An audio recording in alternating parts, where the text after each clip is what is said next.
The world was black. Not just dark, but truly black, like someone had spilled ink across the sky. It was as if the universe had decided to erase all traces of light, leaving nothing but an abyss. No moon tonight. No stars either. The celestial bodies that usually provided some comfort were hidden, leaving us in a void. Just an endless, empty blackness that pressed down on me, suffocating me. It felt like the darkness had a weight, a tangible presence that wrapped around my chest and squeezed. The air was heavy, thick with the smell of damp earth and something else, something metallic, like blood. It was a scent that made my stomach churn and my heart race. I hugged my arms to myself, trying to stop the shivering. The cold was biting, but it was the fear that truly made me tremble. It wasn't just the cold, it was fear, pure and simple. A primal fear that gnawed at my insides and made my skin crawl. Fear that coiled in my stomach like a snake. It slithered and twisted, making it hard to breathe, hard to think. We were on patrol duty tonight, me, Jake, and Maya. The three of us, barely more than kids, tasked with keeping watch in this oppressive darkness. The youngest, and probably the most scared, of the sanctuary survivors. We were the ones who had drawn the short straw, the ones who had to face the night. See anything? Jake's voice was a hushed whisper, barely audible in the stillness. His words seemed to hang in the air, swallowed by the darkness. He was the oldest of our group, 17, but his voice still shook with fear. Despite his age, the terror in his eyes was unmistakable. "Quiet," Maya hissed, her eyes scanning the darkness. She was alert, every muscle in her body tense, ready to react. She was only 13, a year younger than me, but she had a fierceness that I envied. Her determination was a beacon in the dark, a small light in the overwhelming blackness. "You want to attract them?" Her voice was sharp, a reminder of the danger that lurked in the shadows. I knew who them were. We all did. The very thought of them sent chills down my spine. The ghosts. The ones that haunted our world now, ever since the catastrophe. They were the remnants of a world gone wrong, spirits that refused to rest.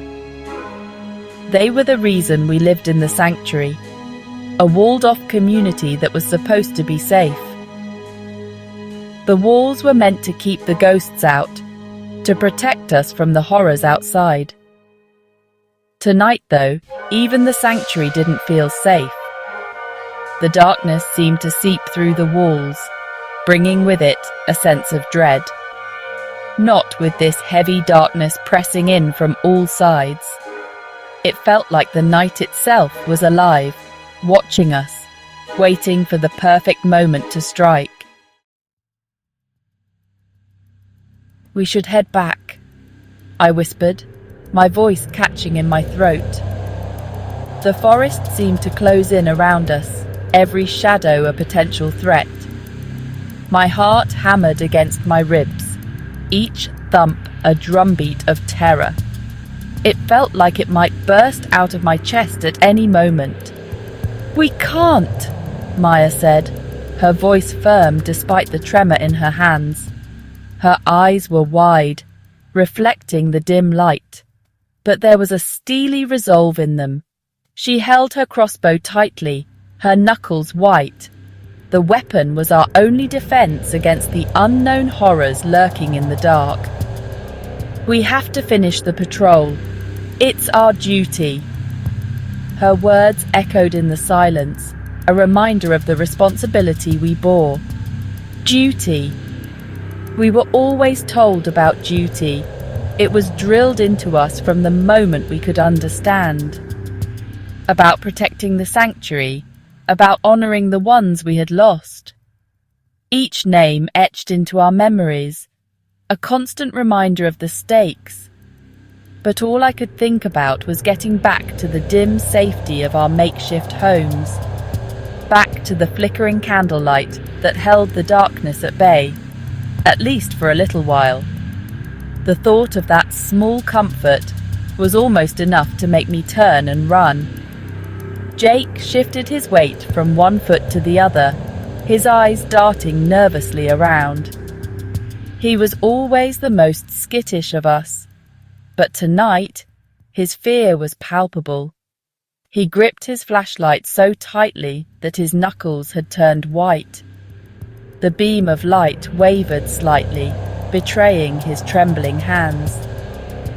We all knew the stories, the ones whispered around campfires, the ones that made your blood run cold, tales of unspeakable horrors that roamed the night, stories about the ghosts, about what they did to you, the way they could steal your soul with just a touch.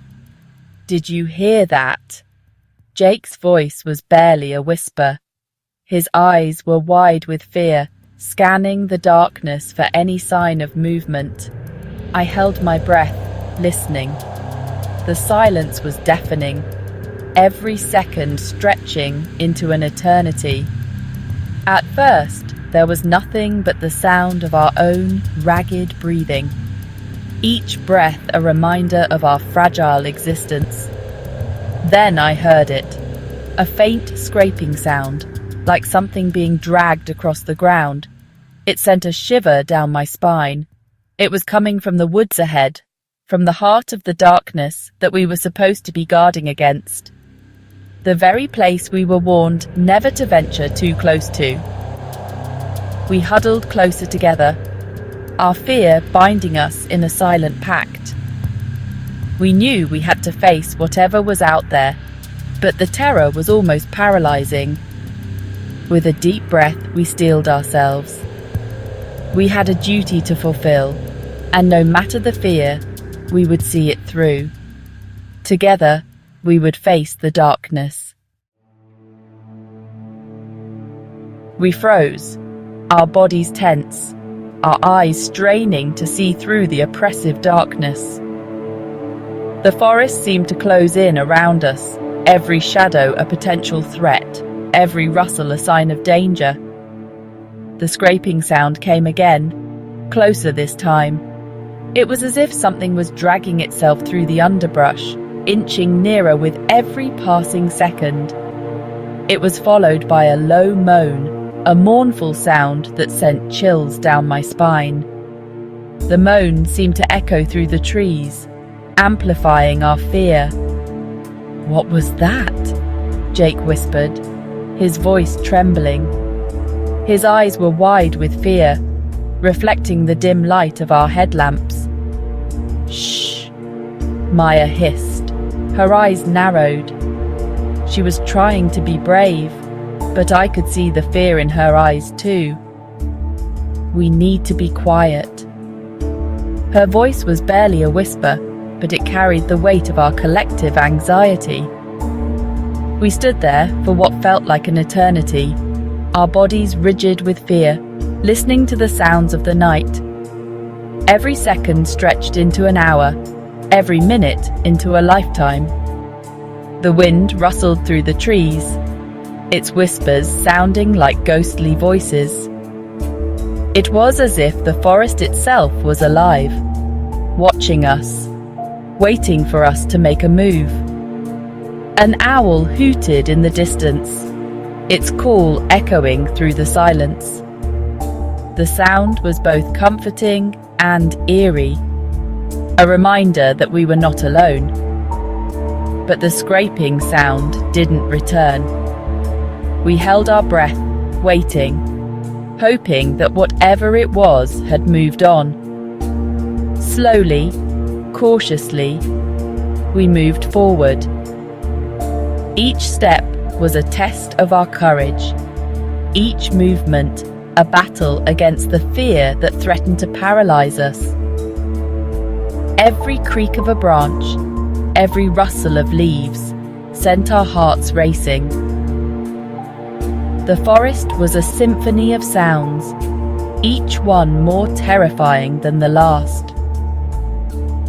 The darkness seemed to press in on us, suffocating us. It was as if the night itself was a living entity, intent on swallowing us whole.